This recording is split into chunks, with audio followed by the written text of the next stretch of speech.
सभी तो इस वीडियो में आप लोग समझेंगे आंकिक प्रश्न जो हमारे बोर्ड परीक्षा की दृष्टि से बहुत मोस्ट इंपॉर्टेंट होने वाले हैं आपके लिए। ठीक है, ये बेटा जो चैप्टर होगा हमारा इसी नाभिकीय ऊर्जा जो हमारा चैप्टर है, इसके सारे न्यूमेरिकल हम लोग यहाँ पे सीख लेते हैं। तो बने रहिए हमारे साथ वीडियो के लास्ट तक। तो समझते हैं हम लोग बेटा एक एक क्वेश्चन को बहुत प्यार से यहाँ पे समझेंगे। ध्यान दीजिए यहाँ पे क्या है हमारा कि एक फोटान के लुप्त होने पर इलेक्ट्रॉन व एक पॉजिट्रॉन प्राप्त होता है। यदि प्राप्त युग्म की गतिज ऊर्जा 0.90 मेगा इलेक्ट्रॉन वोल्ट हो तो फोटान की गतिज ऊर्जा क्या होगी। यहाँ पे बेटा समझिए कि ये जो चीज़ कहाँ से है कि जैसे हमारा कोई फोटान है वो किसी भारी तत्व के नाभिक पर आपतित होता है तो उसे नाभिक द्वारा अवशोषित कर लिया जाता है फोटान को, और उसके साथ में बदले में क्या इलेक्ट्रॉन और एक पॉजिट्रॉन का जोड़ा उत्पन्न हो जाता है। तो इस अभिक्रिया को बोलते हैं युग्म उत्पादन अभिक्रिया। ठीक है बेटा, और इस अभिक्रिया में जो फोटान आपतित होता है उसकी ऊर्जा लगभग कितनी 1.02 मेगा इलेक्ट्रॉन वोल्ट इतनी होनी चाहिए। इससे कम अगर अभिक्रिया है तो युग्म उत्पादन नहीं होगा। ये जो बेटा ऊर्जा है ये इलेक्ट्रॉन और पॉजिट्रॉन इन दोनों की ब्राह्म द्रव्यमान के बराबर होती है।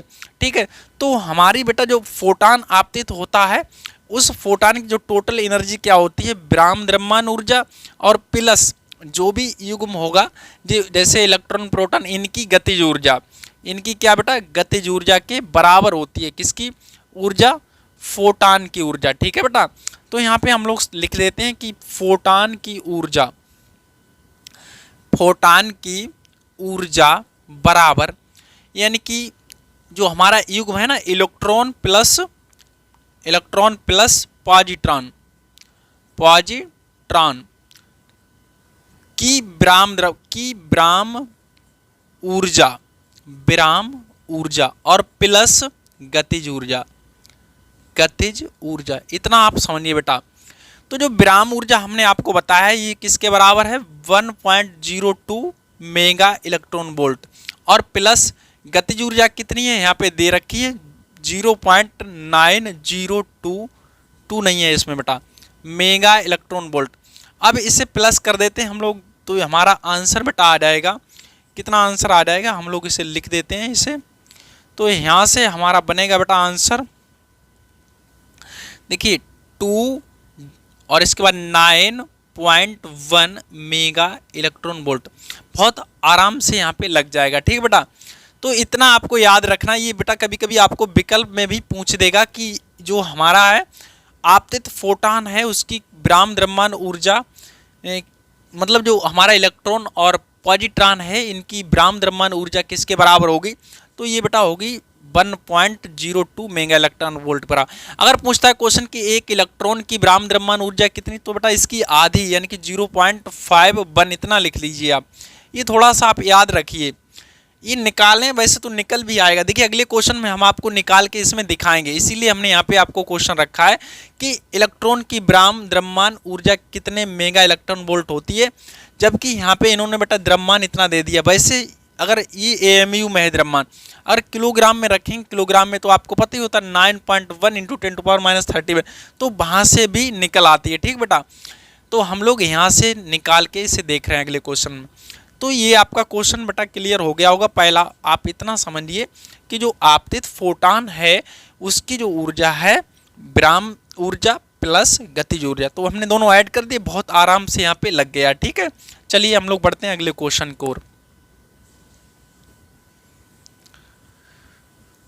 तो दूसरा क्वेश्चन हमारा बेटा क्या है, तो देखिए यहाँ पे दूसरा क्वेश्चन हम लोग समझ लेते हैं। दूसरा हमारा दिया गया है बेटा, यहाँ पे देखिए समझिए कि मेगा इलेक्ट्रॉन में चाहिए हमें ऊर्जा, और हमारा यहाँ पे दे रखा है इन्होंने क्या ये जो वैल्यू है द्रव्यमान कितना है, यानी कि एम का जो वैल्यू है वो है हमारे पास 0.00055 AMU इतना है बेटा यहाँ पे एम। ठीक है, अब हम क्या करेंगे इसमें देखिए हमें मेगा इलेक्ट्रॉन वोल्ट में ऊर्जा चाहिए। उससे पहले आप एक चीज़ को बेटा ध्यान से समझिए, जैसे हमें जब द्रव्यमान देगा किस में एएमयू में, द्रव्यमान एएमयू में देगा तो उसमें हम लोग सीधा 931 से मल्टीप्लाई कर देंगे, और सीधा जैसे ही 931 से मल्टीप्लाई करते हैं तो हमें एनर्जी है वो मेगा इलेक्ट्रॉन वोल्ट में प्राप्त हो जाती है। ठीक है, जैसे यहाँ पे हमें दिया गया है द्रव्यमान, किस में दिया गया है, या तो इसे आई एम डेल्टा एम कुछ भी डेल्टा एम लिख दी, छोटा है, तो जो द्रव्यमान दिया है एएमयू में, इसमें सीधा किससे 931 से मल्टीप्लाई कर देंगे तो ऊर्जा हमें मिल जाएगी 0.0055 इंटू 931। तो जो आपका आंसर आएगा बेटा, ये लगभग आपका आंसर यहाँ पे आ जाएगा 0.512 मेगा इलेक्ट्रॉन वोल्ट। तो इस तरह से बेटा आपका सॉल्व हो जाएगा। ठीक है, आप मल्टीप्लाई तो कर ही लेंगे जब आप बोर्ड की परीक्षा देने जा रहे हैं। ठीक है, तो इतना तो आप कर ही सकते हैं। आप यहाँ पे इतना हम आपको समझाने की कोशिश कर रहे हैं कि जैसे द्रव्यमान अगर एएमयू में दिया है तो आप उसमें सीधा किससे 931 से मल्टीप्लाई करिए, क्योंकि एक एएमयू जो बेटा होता है उसके बराबर जो एक एएमयू होता है उसमें 931 मेगा इलेक्ट्रॉन वोल्ट की ऊर्जा होती है। ठीक है, तो आपका दूसरा क्वेश्चन बहुत सिंपल तरीके से यहाँ पे हो गया है। अब हम लोग बढ़ते हैं बेटा अगले क्वेश्चन की तरफ। तीसरा क्वेश्चन यहाँ पे समझ लेते हैं। देखिए यहाँ पे कह रहा है कि 1 ग्राम द्रव्यमान में कितने इलेक्ट्रॉन वोल्ट ऊर्जा होगी, मतलब 1 ग्राम द्रव्यमान में कितने वोल्ट ऊर्जा होगी। तो देखिए बेटा यहाँ पे समझिए किसमें 1 ग्राम में, तो इसमें कह रहा है एम, यानी कि एम का वैल्यू दे रहा है 1 ग्राम, तो इसे बेटा किलोग्राम बनाओगे तो 1000 का भाग लगाओगे तो 10⁻³ किलोग्राम बन गया।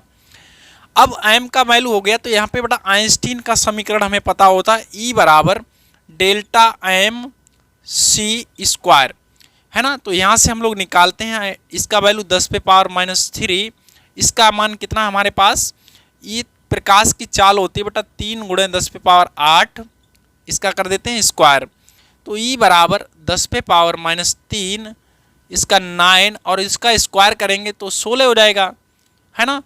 तो अब हम बढ़ते हैं और आगे, तो हमें मिल जाता है ई बराबर, तो यही घाते हैं यहाँ से, देखिए बेटा 3 है माइनस की प्लस की 16 है, तो 9 × 10⁻, कितनी बचेंगी 13 बचेंगी। ई हो गया बेटा जूल, क्या हो गया जूल।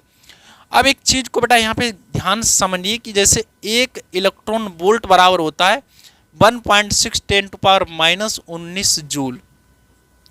तो यहाँ से अगर जूल का मान निकालें तो ये बटे में आएगा, तो मतलब 1 जूल बराबर हो जाएगा 1/1.6 × 10⁻19। तो ये जूल है बेटा, इसे हमें बनाना है इलेक्ट्रॉन वोल्ट में, आंसर चाहिए तो हमें इतने से क्या करना पड़ेगा, भाग लगाना पड़ेगा इसे। तो या इस चीज को हम लोग लिख सकते हैं 9 × 10⁻13 अपॉन 1.6 10⁻19। देखिए बेटा पॉइंट हटा देते हैं हम लोग, यहाँ पे 0 बढ़ा लेते हैं, तो हमारा हो जाएगा 90/16 गुणे घात को समझिए बेटा, ये 13 ऊपर चली जाएगी तो 13 में ये प्लस हो जाएंगे 19, क्या हो जाएंगे 19 प्लस हो जाएंगे। अब ये हमारा इलेक्ट्रॉन वोल्ट में निकलने वाला है आंसर, ठीक बेटा। तो इसका जब इसमें भाग लगाएंगे 16 पंजे 5 बार जाएगा, फिर इसके बाद हमारा कुछ पॉइंट यहाँ से लगेगा, इस तरह से बेटा बनेगा, ठीक है। डिवाइड तो आप कर ही सकते हैं, तो ये 5.625 कुछ इस तरह से आ जाएगा, और इनटू यहाँ पे घात को समझिए बेटा 13 और जी 9 और कितने हो गए 12 की 2, इसके बाद यहाँ पे समझो बेटा कितना हो जाएगा, ये हो जाएगा हमारा 3 इलेक्ट्रॉन वोल्ट। तो हमारा ये इलेक्ट्रॉन वोल्ट में ये आंसर आ गया, ठीक है। तो उम्मीद करता हूँ आपको बेटा वीडियो पसंद आ रहा होगा, ठीक। तो अगला क्वेश्चन यहाँ पे समझिए बेटा, इसमें कह रहा है कि एक विखंडन की प्रक्रिया में यूरेनियम के एक विखंडन से 200 मेगा इलेक्ट्रॉन वोल्ट की ऊर्जा प्राप्त होती है, द्रव्यमान क्षति की गणना कीजिए। देख बेटा हम आपको हर क्वेश्चन यहाँ पे अलग इस वजह से दे रहे हैं जिससे कि आप ज़्यादा से ज़्यादा चीज़ों को समझ पाएँ। तो हम लोग इसे कैसे लगाते हैं यहाँ पे समझिए, मतलब ये हमारा कोई यूरेनियम का बेटा एक नाविक है, इसके विखंडन से 200 मेगा इलेक्ट्रॉन वोल्ट की ऊर्जा प्राप्त हुई है। तो सिंपल है, कोई दिक्कत नहीं, यहाँ पे समझ लेते हैं। तो हमें बेटा ऊर्जा दी है, मतलब यहाँ पे ऊर्जा का मान कितना दिया है, ई का मान है 200 मेगा इलेक्ट्रॉन वोल्ट। अब इस मेगा इलेक्ट्रॉन वोल्ट को बेटा जूल में बदलना पड़ेगा, तभी हमारा द्रव्यमान निकल पाएगा। यहाँ द्रव्यमान हमें बेटा किस में चाहिए, किलोग्राम में चाहिए। अगर हमें बेटा द्रव्यमान जो है एएमयू में चाहिए होता तो हम लोग सीधा इसमें क्या करते, भाग लगा देते, 931 का क्या लगा देते, भाग लगा देते, तो हमारा एएमयू में आंसर आ जाता। लेकिन हमें चाहिए किस में, किलोग्राम में। तो इस वजह से इसे जूल में कन्वर्ट करना पड़ेगा। तो जूल में कैसे हम लोग बदलेंगे इसे बेटा, तो 200 गुणे मेगा इलेक्ट्रॉन वोल्ट का मतलब होता है 1.6 10 टू पावर यहाँ पे बेटा हो जाएगा -13। ये हमारा बन गया बेटा जूल में, किस में आ गया है, जूल में आ गया। ठीक है, यहाँ देखो बेटा मेगा का मतलब 10 पावर प्लस का 6, इलेक्ट्रॉन वोल्ट का 1.6 10 टू पावर माइनस का 19 होता है। उसे जब सॉल्व करोगे तो ये निकल के आ जाएगा। ठीक है, तो यहाँ से निकलता है, थोड़ा और साफ सुथरा कर लेते हैं, 16 दूनी 32, तो यानी कि 3.2 इंटू 2 जीरो से घाते 2 हमारी और कम हो जाएंगी, तो माइनस का 11 जूल ये बच के आया हमारा। अब हमें बेटा देखिए कि सूत्र पता होता है, ई बराबर क्या निकलेगा, डेल्टा एम सी स्क्वायर। तो यहाँ से डेल्टा एम निकालना, सी स्क्वायर इसके वटे में आ जाएगा। तो हमारा यहाँ से निकल आएगा डेल्टा एम बराबर ई बटा सी स्क्वायर। तो डेल्टा एम बराबर ई का मान हमारे पास बेटा कितना है, 3.2 इंटू 10 टू पावर -11 अपॉन सी का मतलब होता है बेटा 3 गुणे 10 पे पावर 8 और इसका करना है स्क्वायर। तो निकलेगा डेल्टा एम बराबर 3.2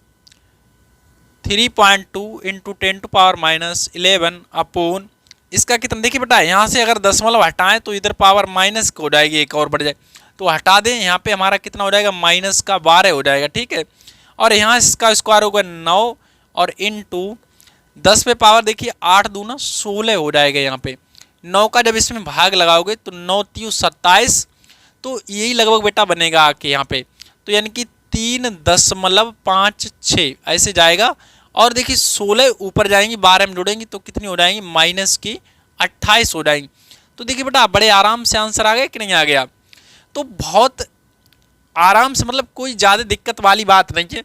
हाँ, अगर आपको बेटा ये सीधा किस में पूछा जाता, एएमयू में, द्रव्यमान जो है किस में पूछा जाता, एएमयू में, मतलब द्रव्यमान मात्रक एटॉमिक मास यूनिट में पूछा, तो इसमें सीधा क्या करते, 931 से भाग लगा देते, किससे, 931 से। अगला क्वेश्चन हमारा देखिए बेटा यहाँ समझिए, इसमें कह रहा है कि एक विखंडन प्रक्रिया में द्रव्यमान क्षति 0.25% हो तो 0.4 ग्राम पदार्थ के विखंडन में कितनी ऊर्जा प्राप्त होगी। देखो बेटा यहाँ समझिए, जैसे हमने इतने पदार्थ को विखंडित किया है, कितने पदार्थ को, 0.4 ग्राम पदार्थ को, अब उसमें से इतने % द्रव्यमान में क्या हो गई, क्षति हो गई है, तो उसी द्रव्यमान से बनेगी एनर्जी, तो उसे हम लोग अभी निकाल लेते हैं। तो हमारा यहाँ पे समझिए एम का वैल्यू क्या है बेटा, यहाँ से एम जो है वो हमारा 0.4 ग्राम है। अब इसे जब किलोग्राम बनाएंगे तो 0.4 10 टू पावर -3 ये क्या बन गया, किलोग्राम। पॉइंट उधर जाएगा तो अपना हो जाएगा 4 इंटू 10 टू पावर -4 किलोग्राम। ये तो अपना एम निकल आया। अब द्रव्यमान क्षति हमारी निकलते हैं डेल्टा एम।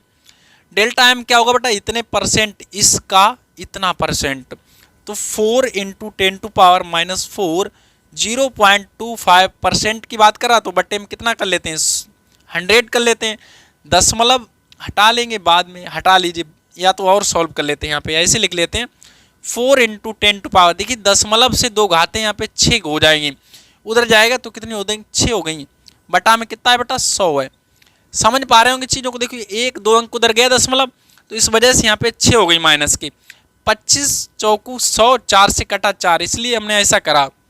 तो कितना बचा, 10 पावर -6 बचा एम का मान। डेल्टा एम कितना बचा, 10 पे पावर -6 बचा। इतना किलोग्राम बेटा द्रव्यमान में क्षत हो गई है। बहुत आराम से कैलकुलेशन हो गई है ना, कोई दिक्कत ही नहीं है यहाँ पे। तब हम यहाँ से ई निकालते हैं, ई बराबर क्या होता है, डेल्टा एम सी स्क्वायर। अब समझिए बेटा यहाँ से ई बराबर डेल्टा एम का मान कितना है अपने पास, 10 पे पावर -6, और सी का मान आपको पता होता है 3 गुणे 10 पे पावर 8, इसका कर देते हैं स्क्वायर, तो 10 पे पावर -6 है ना। अब देखो बेटा यहाँ से क्या निकलेगा, इसका हो गया 9, और इसके बाद यहाँ से कितना हो गया, 10 पे पावर कितना हो गया बेटा, 16 हो गया, तो 9 गुणे 10 पे पावर 6 यहाँ से कम कर देते 10, ये हो गया अपना जूल में। ये इतनी एनर्जी यहाँ से मुक्त हुई है। ठीक है बेटा, तो अपना आंसर एकदम फाइनल आ गया है। ठीक है, चलिए अब हम बढ़ते हैं अगले क्वेश्चन की ओर। कुछ इस तरह से है, देखिए बेटा इसमें कह रहा है एक नाभिकीय संलयन की प्रक्रिया में 1 ग्राम हाइड्रोजन से इतने ग्राम हीलियम बनती है। मतलब नाभिकीय संलयन की जो प्रक्रिया है उसमें बेटा हाइड्रोजन कितना 1 ग्राम से कितना हीलियम बना, इतना बना है। यदि जनित्र की दक्षता 5% है, कितनी है 5% है, तो उत्पन्न ऊर्जा की गणना कीजिए। अब मेरी बात समझो बेटा, मतलब 1 ग्राम हाइड्रोजन, बहुत आराम से समझना, कोई दिक्कत नहीं है। क्या है यहाँ पे कह रहा है कि हमें ना आपको समझाने के लिए यहाँ कह रहा है कि जैसे 1 ग्राम जो हमारा बेटा हाइड्रोजन है उससे क्या बना, इतना हीलियम बना। तो यहाँ से द्रव्यमान में क्षत हो गई, वो हम लोग अभी निकाल लेते हैं। क्या निकाल लेते हैं, द्रव्यमान में क्षत कितनी यहाँ से निकलेगी, देखिए बेटा डेल्टा एम, द्रव्यमान में क्षति निकली, इतने से इतना बना तो खर्च हो गया, मतलब बाकी का द्रव्यमान खराब हो गया, तो मतलब ऊर्जा उसकी बन गई होगी। तो अभी हम देखते हैं यहाँ पे कितना द्रव्यमान में लॉस हुआ है वो देखते हैं। इतने से इतना बन पाया तो खराब क्या हो गया, 1 - 0.993।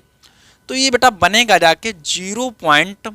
इससे से घटाओगे तो 0.007, कुछ ऐसे ही बनेगा। यहाँ पे देखो बेटा, हम लोग दशमलव लगाएंगे, फिर जीरो घटाना तो आता ही होगा आपको, ऐसे ऐसे घटाएंगे तो फिर इसके नीचे ये लिख लेंगे 993।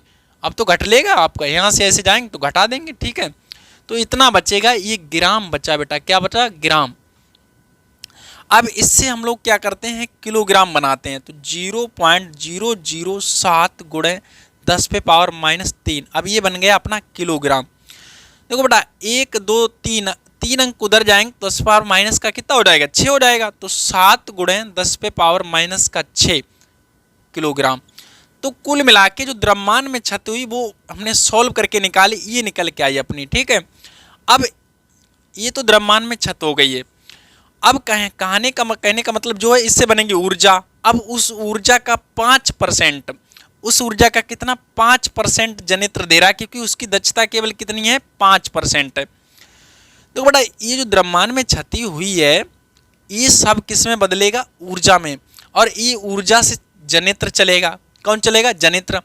अब जो जनित्र चलेगा वो क्या करेगा, इस ऊर्जा का 5% केवल किलोवाट में बदलेगा। तो हमें कितना किलोवाट घंटा में ऊर्जा प्राप्त होगी वो हम देखते हैं यहाँ पे, ठीक है। तब यहाँ पे लिख देते हैं जनित्र से प्राप्त ऊर्जा, मतलब ई का जो ऊर्जा इसकी बदलेगी उसका 5%, उसका कितना 5%।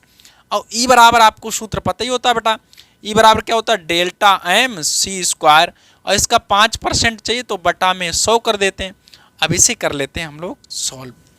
इसका निकलता है बेटा, अभी निकाला डेल्टा एम का मान, ये है अपना 7 × 10⁻7 कितना बेटा -6 है, इंटू सी स्क्वायर करेंगे तो बेटा 9 × 10⁻कितना हो जाएगा 16 हो जाएगा, इंटू 5 कितना है 100 है यहाँ पे।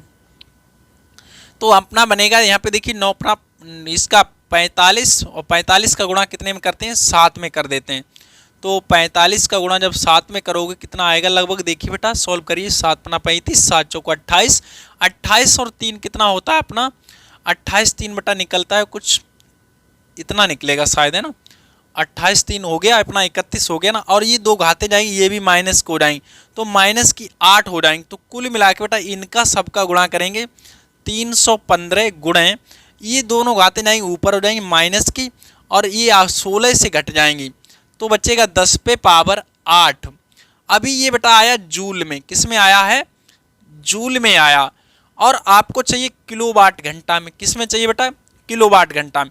अब देखिए बेटा जब जूल में वैल्यू होती है उसे किलोवाट घंटा में बनाते हैं तो हमें बेटा किससे भाग लगाना पड़ेगा, यहाँ पे समझिए। तो आप इसमें जो भाग लगा देंगे 3.6 × 10⁻6 से, तो ये बन जाएगा किलोवाट घंटा। क्या बन जाएगा बेटा, किलोवाट घंटा।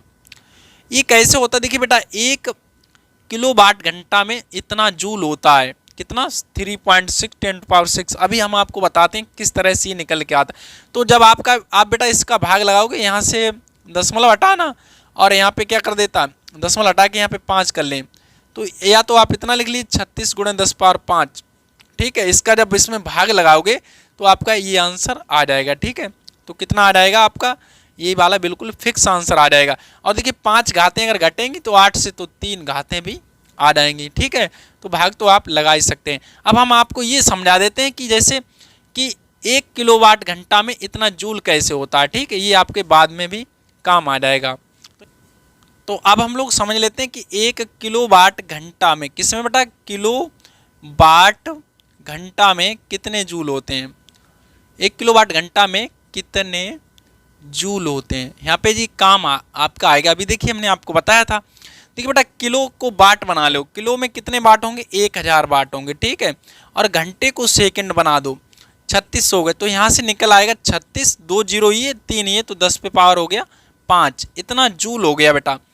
तो 36 गुणे 10 पे पावर 5 जूल। इसे आपको बेटा ऑप्शन में कभी कभी ऐसे भी लिख सकता है 3.6 10 टू पावर 6 जूल। तो ये बेटा हो गए इतने जूल, मतलब 1 किलोवाट घंटा में 3.6 10 टू पावर 6 जूल होते हैं।